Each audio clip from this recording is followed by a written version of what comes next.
Hey, it's the FYI guy. Today we're going to be baking some cookies, my famous oatmeal cookies. You can see the list here that I use. I use 2 cups of flour, 3 cups of oats. Best to use the old-fashioned oats, but you can use quick oats, but do not use instant oats. 1 teaspoon of baking soda, a teaspoon of baking powder, 3/4 teaspoon salt, cup of brown sugar, half a cup of sugar, 1 teaspoon of cinnamon, half a teaspoon of nutmeg, 2 eggs, 1.5 teaspoon of vanilla, 1 cup of butter. You need to soften it up. I put raisins and walnuts in mine. Those are optional if you like them or not. 1.5 cups raisins, and you can also throw a half a cup or more, 3/4 cup of chopped walnuts, depending on how much you like walnuts and raisins. So let's get into the mixing and blending and get this ball rolling. Went ahead and took my cup of butter and I fluffed it up with this beater, as you can see. Once it's fluffed up, takes less than a minute. I'm going to add my sugars, my brown sugar and my sugar. I took this spoon, mixed the two together.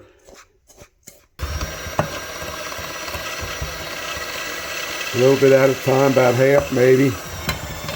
Then you're going to beat that in.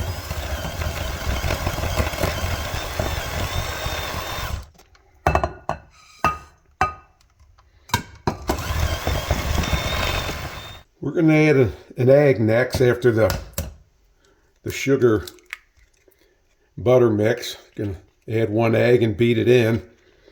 And then we're going to add another egg and beat it in.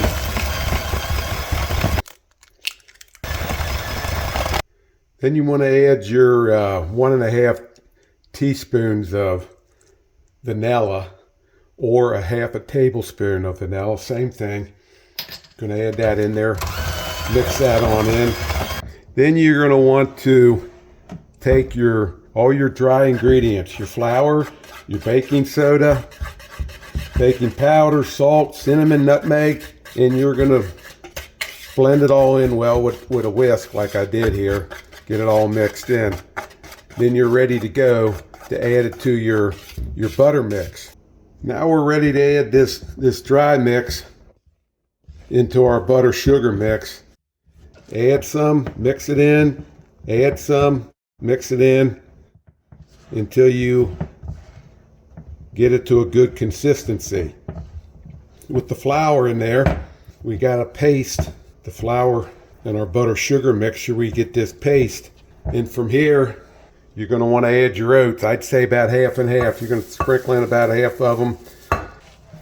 Once you get about half of it in, add the other half. All the oats are in the mixture. Now, it probably took me a good 5 minutes, maybe a little longer. Now you want to add your raisins and your walnuts. Once the raisins and walnuts are in and stirred in, we're ready to set this aside and let it chill in the refrigerator. We're just going to throw some plastic wrap on top of this, set it in the refrigerator, and let it chill down. Yeah, there's 2 ways to prepare. First, you can use a little butter like I have here and butter this pan. Just slide it across, butter it up. And you can use parchment paper. So we're going to do a little bit of both, and we'll see if there's any difference. You want to take a spoon, jump in there and grab you some of your dough, cookie dough, roll it into a ball and place it on your pan. Now that you got the pan all full and the oven's been set at 375, it's ready to go. We're going to throw them in the oven. 1 on the bottom, 1 on the top. Going to let these cook for about 12 minutes. Now, the bigger these cookies are, the more time you're going to need. Keep that in mind. I make mine about 1 inch. If you're going to make them bigger, you're probably going to need more time. First batch is done.